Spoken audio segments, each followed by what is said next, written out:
अपने सीनियर मीना साहब का कत्ल करने के बाद ट्रेन के कंपार्टमेंट में जाकर नाम पूछकर, चेहरे पर दाढ़ी देखकर, कपड़े देखकर उनको कत्ल कर दिया। और उसके बाद उसने कहा कि इस देश में रहना है तो मोदी को वोट देना पड़ेगा। कि कुर्सी है तुम्हारा ये जनाजा तो नहीं, कुछ कर नहीं सकते तो उतर क्यों नहीं जाते। आप विश्वगुरु कहते हैं। अगर इनको मालूम हो जाए कि क्विट इंडिया का नारा एक मुसलमान ने दिया था तो वो भी नहीं बोलेंगे। वो दो महाज है इस मुल्क में, एक चौकीदार है, एक दुकानदार है। एक चौकीदार एक दुकानदार है। जब जुल्म हम पे होता कोई मुंह नहीं खोलते। सर, मैं 11 पॉइंट आपके सामने रखूंगा जो मैं बताने की कोशिश करूंगा कि क्यों हम इस तहरीक अदम एतमाद की तायीद में और मोदी हुकूमत की मुखालिफत में खड़े हैं। सर, हालिया दिनों में हमारे मुल्क में ट्रेन में एक वर्दीपोश दहशतगर्द ने अपने सीनियर मीना साहब का कत्ल करने के बाद ट्रेन के कंपार्टमेंट में जाकर नाम पूछकर, चेहरे पर दाढ़ी देखकर, कपड़े देखकर उनको कत्ल कर दिया। और उसके बाद उसने कहा कि इस देश में रहना है तो मोदी को वोट देना पड़ेगा।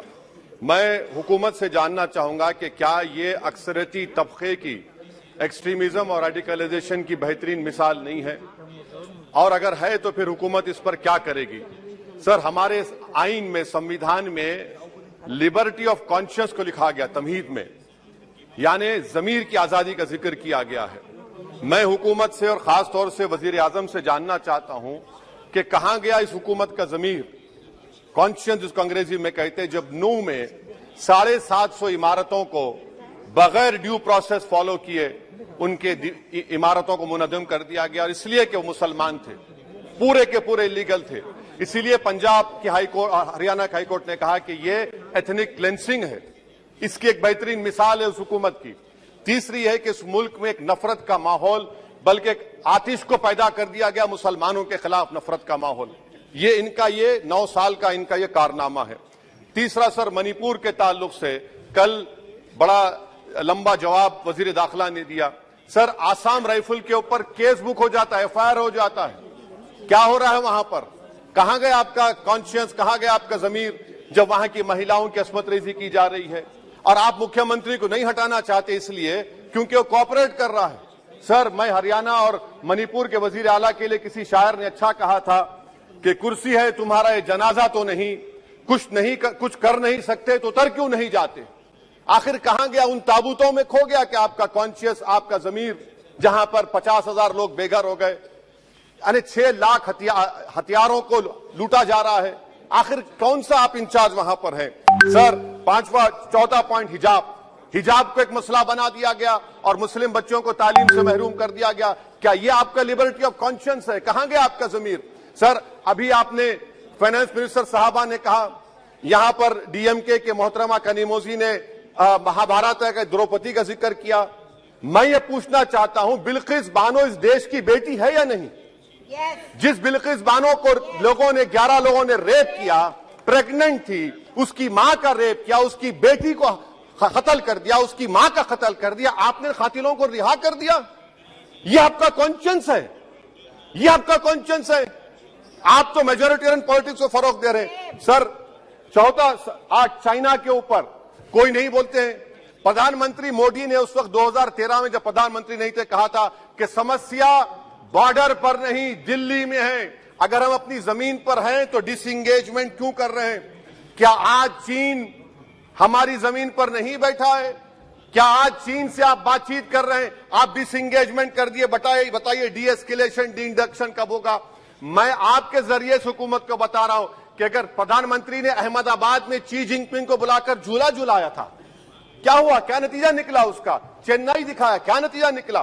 सर, इसलिए चीन पर बोलिए, चीन को उखाड़ कर फेंकिए। सर, और एक पॉइंट जिस पर मैं मुखालिफ तायीद में खड़ा हूं, हाई इन्फ्लेशन है इस मुल्क में, हाई अनएम्प्लॉयमेंट है, स्टैग्नेटिंग कंजम्पशन है। इसकी वजह से महिलाओं में हाई एनीमिया लीड कर रहा है। ये हुकूमत इसकी जिम्मेदार है। सर, कुलभूषण जाधव कहां है? पाकिस्तान में बैठा है, आप क्यों नहीं लेके आते? आप विश्वगुरु कहते हैं, कुलभूषण जाधव को भूल गए आप। कतर में 8 नेवी ऑफिसर 1 साल से जेल में हैं, आप नहीं ला सके उनको। सर, और एक चीज, 1991 का प्लेसेस ऑफ वर्शिप एक्ट इस ऐवान में पास किया गया था कि तारीख के जख्मों को नहीं खुरेदा जाएगा। आप विरोध रहे हैं उनको। मैं आपको इंतबाह दे रहा हूं, वार्न कर रहा हूं, इस मुल्क को 90 के दहे में मत लेकर जाइए। 91 का एक्ट सुप्रीम कोर्ट में जवाब दीजिए कि आपकी हुकूमत 91 प्लेस ओवरशिप एक्ट की कायम है, उस पर कायम रहेगी। यूसीसी सर, इस यूसीसी का फॉर्मूला क्या है? एक मुल्क में एक मजहब, एक कल्चर, एक जबान। ये तो डिक्टेटरों का फॉर्मूला है।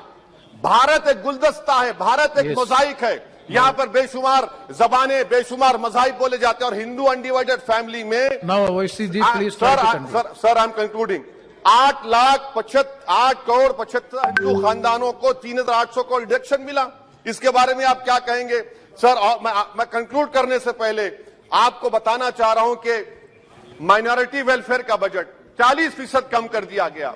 पढ़ो प्रदेश, प्री मैट्रिक स्कॉलरशिप कम कर दी गई। मौलाना आजाद फाउंडेशन खत्म कर दिया गया फेलोशिप, और इसकी वजह से 1,80,000 मुसलमान हायर एजुकेशन में गायब हो चुके हैं। सर, मैं इख्तिताम में कह रहा हूं कि पसमानदा मुसलमान से प्रधानमंत्री को बड़ी मोहब्बत है। ये कौन सी आपकी मोहब्बत है पसमानदा, जो आपका एक मुसलमान मिनिस्टर नहीं है वहां पर? इखलाक से लेकर, पीलू खान से लेकर, अफान अंसारी से लेकर लुकमान अंसारी, मॉब लिंचिंग पूरे पसमानदा मुसलमान की होती है। पावर लूम बंद है अंसारियों के, कुरैश बरादरी का कारोबार बंद किया जाता है। स्पीकर सर, मैं कंक्लूजन में अभी कल हमारे होम मिनिस्टर ने कहा था क्विट इंडिया। अगर इनको मालूम हो जाए कि क्विट इंडिया का नारा एक मुसलमान ने दिया था तो वो भी नहीं बोलेंगे। वो नहीं मालूम था उनको। उसका मैं कंक्लूड कर रहा हूं, उसका नाम यूसुफ मेहर अली था सर। यूसुफ मेहर अली ने क्विट इंडिया का नारा बनाया, जिसको महात्मा गांधी ने सारे देश में एक पैगाम किया। मैं कंक्लूड कर रहा हूं सर, इस देश में अगर आज क्विट इंडिया करना है तो कहना पड़ेगा चाइना क्विट इंडिया। जो गौ रक्षक है, जिसका नाम मोनू है, वो आपके लिए मोनू डार्लिंग बन गया है, उसको कहिए क्विट इंडिया। सर, जो लोग तुष्टीकरण की राजनीति आप कर रहे हैं, आप हिंदू अक्सरियती लोगों में हथियार बांट रहे हैं, ये आप देश के लिए खतरा पैदा कर रहे हैं। Sir, I'm concluding। इसीलिए हम आपसे अपील कर रहे हैं कि हुकूमत से कह रहे हैं कि आप जो सियासत कर रहे हैं, इससे नुकसान देश को होगा। प्रधानमंत्री जब खड़े होकर जवाब देंगे, हम उनसे पूछना चाह रहे हैं, पॉइंटेड क्वेश्चन है, क्या देश बड़ा है या हिंदुत्व गोलवालकर की आइडियोलॉजी बड़ी है? मैं इस तहरीक अदम एतमाद की तायद में खड़ा हूं और हुकूमत की मुखालिफत में। सर, एक आधा मिनट सर, दो लोग, दो महाज है इस मुल्क में, एक चौकीदार है, एक दुकानदार है। एक चौकीदार है, एक दुकानदार है। जब जुल्म हम पे होता कोई मुंह नहीं खोलते। यूएपीए का कानून अमित शाह ने लाया, इन दुकानदारों ने तायद की। आज उस यूएपीए का कानून में 83 साल का बुढ़ा सिपर खत्म करो, सिपर नहीं होने से मर गया। आखिर कब तक दुकानदार और चौकीदार हमारी लाशों पर सियासत? सर, हम कंक्लूडिंग, कब तक सियासत करेंगे? अगर आप जुल्म के खिलाफ आवाज नहीं उठाएंगे तो आपकी दुकानदारी नहीं चलेगी, चौकीदार को पता धन्यवाद तीसरा महाज करेगा। शुक्रिया सर।